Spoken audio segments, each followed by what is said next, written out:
Voltamos para o terceiro bloco do Ação Nacional. O tema de hoje é luto coletivo. Hoje eu recebo a psicóloga Andréa Elisa Garcia e o psicanalista Edson de Paula. Bom, a gente estava falando da Chapecoense no bloco anterior e eu vou fazer uma pergunta para dar continuidade. Você falou, olha, foi muito interessante aquele trabalho de colocar, estender as camisas, fazer a oração, mesmo antes que os corpos chegassem.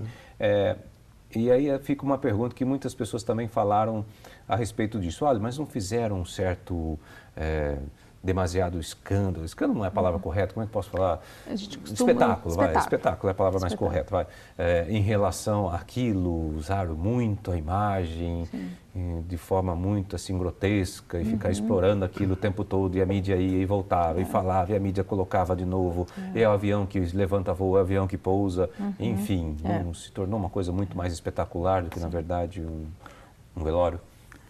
Na verdade, esse tipo de assunto, as tragédias, são assuntos que rendem mídia, né? Então, eu acredito assim, essa espetacularização da morte, da tragédia, de um fenômeno de crise, de ruptura, ela, claro, vai ter algum impacto para as pessoas. A minha principal preocupação é em relação ao sofrimento mesmo, né? Daquelas pessoas mais próximas das vítimas, né? Porque é como se a vida ficasse banalizada. A vida tem ficado banalizada. O detalhe sobre que hora o avião caiu, em que minuto o avião caiu, quem era o médico que estava atendendo a pessoa lá no outro país e quando é que os corpos estão saindo, o cortejo dos corpos saindo de lá para ir para o aeroporto. Então, esse excesso, eu acredito que muitas vezes ele funciona como uma violência para as pessoas, para os familiares mais próximos, né? A mídia tem um papel fundamental nessa proteção. Existem dois lados aqui, né? Um lado é exatamente esse, essa apologia, né? A morte, a violência, tudo que cerca o mundo, as crises.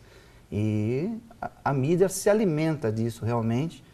Tanto que você liga a televisão na primeira hora da manhã, é bom dia, assaltante foi morto, e aí o dia inteiro seguindo. Aliás, se você pegar as emoções humanas, são 4, né, as básicas, né? Tristeza, medo, raiva e alegria. Só uma sobrou para positiva aqui no meio das 4.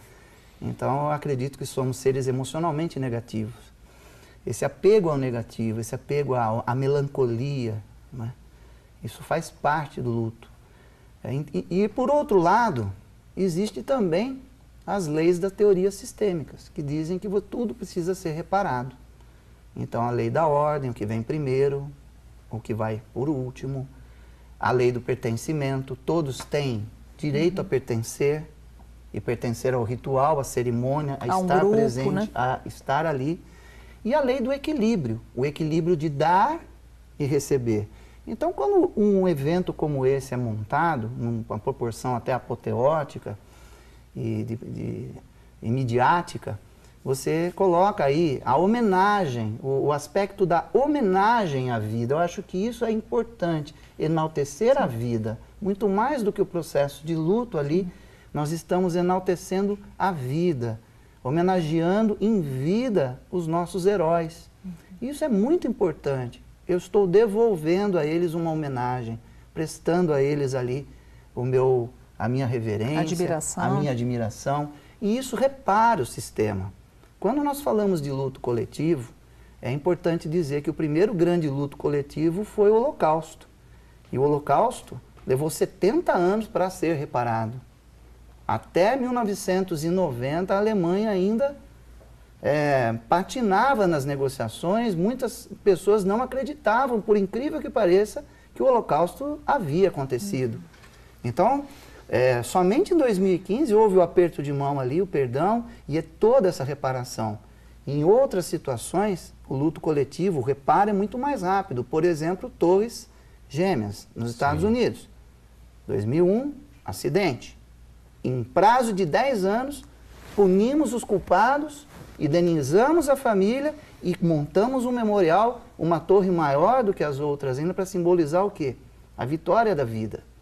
Então, isso também é um aspecto sociocultural. Quando você coloca uma cerimônia, uma homenagem a um herói, a um luto, Isso é muito importante. E como fica a questão das pessoas, vamos citar aqui no exemplo que a gente estava falando da Chapecoense, lá do voo, as pessoas que sobreviveram a esse voo, como é que fica esse lado sentimental? Porque ao mesmo tempo é uma alegria de poder estar vivo, né? Não foi vítima do acidente, mas ao mesmo tempo perderam amigos, pessoas que estavam lá, né? O sentimento de perda dele é enorme, porque a pessoa estava junto com aquelas pessoas ali, né? Já existem alguns estudos sobre a questão do como fica o sobrevivente, né? O sobrevivente ele fica exposto a um mix de sentimentos bastante complexo, né? É claro que tem a alegria de ter sobrevivido, misturado a isso tem uma certa culpa, né? Porque os meus amigos foram o que houve que eu fiquei, né? Uma sensação de parece que eu tenho então uma missão e o que significa eu ter sobrevivido a um acidente um acidente aéreo é muito difícil alguém sobreviver e de repente alguns sobrevivem, né? Então, essa pessoa ela vai precisar de um suporte. Quando a gente transfere para as pessoas que estão assistindo aqui, alguém que sobreviveu a um acidente de carro gravíssimo. Um milagre se transforma num fardo, de repente, né? A ser carregado para o resto de uma vida, um estigma. Então, realmente, o aspecto de ser tratado, esse assunto, de ser cuidado, é muito importante. Sim. E essa pessoa, um dos eventos comuns, né, do ponto de vista de adoecimento psíquico, pode acontecer é o que costuma ser chamado de estresse pós-traumático. E às vezes ele só aparece tardiamente. Os primeiros sintomas podem aparecer 6 meses depois. E alguém pode ficar com a falsa impressão de que, olha, sobreviveu e ele se recuperou tão bem. Nos primeiros dias ele esteve lá, ele deu entrevistas, ele se reaproximou da família, retomou o trabalho na medida do possível. E dali um tempo alguns outros sintomas começam a aparecer porque aquele mal-estar ocasionado por esse mix de sentimentos ficou abafado. Então a gente costuma dizer, você trouxe uma questão interessante, né? Por que às vezes num velório alguém está mais contido e um irmão ou uma outra pessoa próxima tem uma crise muito importante, né? O que acontece? Esses lutos que a gente vai deixando abafadinho, eu costumo dizer, a gente tampa com a panela de pressão e segue a vida e vai negando e vai... não quer encarar. Não quer encarar e tal. Quando a gente vivencia uma nova perda, é um estilo de sentimento que tende a trazer à tona esses que estão lá na panela de pressão. Eles reacendem, eles vêm à tona, então a pessoa não está vivendo uma perda só, ela está vivendo a perda atual, somada, acrescida de perdas anteriores mal elaboradas.